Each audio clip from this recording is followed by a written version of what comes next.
नमस्कार, जय घन्टी साथी। फेरि पनि हामी उपस्थित भइसकेका छौँ नेपाल देशभरि फेसबुक पेजबाट।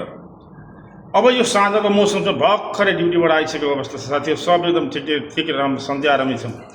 हजुरहरू पनि मेरो फेसबुक परिवार पनि सबै सन्चै आरामै हुनुहुन्छ होला भन्ने एकदम चाहिँ विश्वासका साथमा हामी फेरि पनि उपस्थित भइसकेका छौँ। आज विपिन जोशीको शव चाहिँ नेपाल ल्याइसकेको अवस्था छ। उहाँलाई नेपाल सरकारले जीवितै उद्धार गर्न सकेन। समयमा पहल गरिदिएको भए केही हुन्थ्यो। अब समय बितिसकेको छ, सब नेपाल आइसकेको छ, परिवारको जिम्मा लगाउने काम हुँदैछ। त्यसपछि अब हाम्रो राष्ट्रिय स्वतन्त्र पार्टी विभिन्न जनतामा चाहिने भनौँ तपाईँको चाहिने गुनासो आइराखेको अवस्था छ।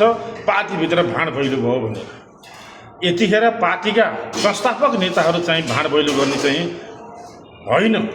अब पार्टीलाई एक ढिक्क बनाएर गएर सशक्त रूपले चाहिने फागुन 21मा नेपालभरि घन्टी बजाउन जरुरी देखिन्छ।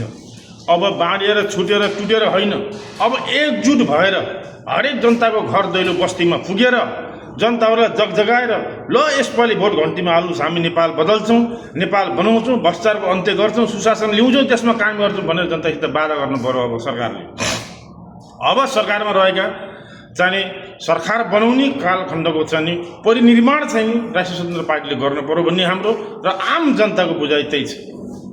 यसचोटि राष्ट्रिय स्वतन्त्र पार्टीलाई भरपूर्ण सहयोग गरेर नेपालको 1 नम्बर पार्टी बनाउनको लागि भित्र जति पनि उच्च स्तरीय नेताहरू छन् तिनीहरूको एकदम चाहिने भन्नु पर्यो भूमिका खेल्न पर्यो र साथ र सहयोग ल्याएर धेरै युवाहरूलाई चाहिँ समेटेर देशलाई चाहिँ आधुनिकतर्फ चाहिँ करण गर्नको लागि चाहिँ हामीले अपिल गर्दछौँ।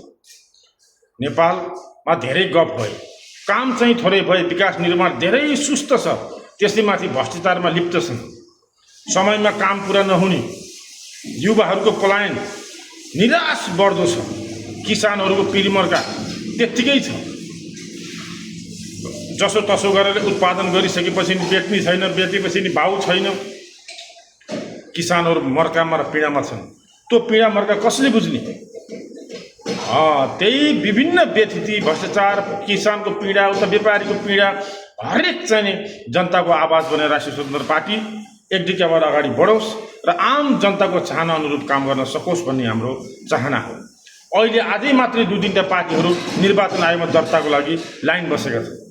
यही प्रवृत्ति मौलाउँदै जाने हो। हरेक कसैले चाहिँ एउटै पार्टी खोल्दै उसले पनि पार्टी झुन्ड बनाउँदै जाने हो भने हामीले बारम्बार भनेका छौँ फाइदा उही पुराना राजनीतिक दललाई फाइदा हुन्छ, नयाँ राजनीतिक दललाई फाइदा हुँदैन। सबै झुन्ड हुँदाखेरि मानिसहरू बाँडिन्छन्, बाँडिसकेपछि चाहिँ फेरि चाहिँ पुरानै दललाई चाहिँ सरकार बनाउने चाहिँ बाटो र चाबी उनको हातमा जान्छ। जबसम्म नेपालमा जनता सुध्रिनन् तबसम्म नेपालको विकास हुँदै हुन्न। यो कुरो याद गर्नु होला। जबसम्म हामी नेताका झोला र भरिया बन्छौँ तबसम्म देशले चाहिँ विकास, यो भ्रष्टाचारको अन्त्य, सुशासन कायम देशमा हुँदै हुन्न। फेरि केपी ओली बढाउँदैछन् भन्दैछन्, फेरि यस्तै पारा आउनुमा फेरि नि सरकारमा गएर चाहिँ सरकार चलाउनु पर्ने स्थिति देख्दैछु भन्दैछन्। लेखेर बहुला छन्, बहुलाउँदै हिँडिया। यो कुरो जनताले बुझ्नु जरुरी छ। जय देश, जय घन्टी।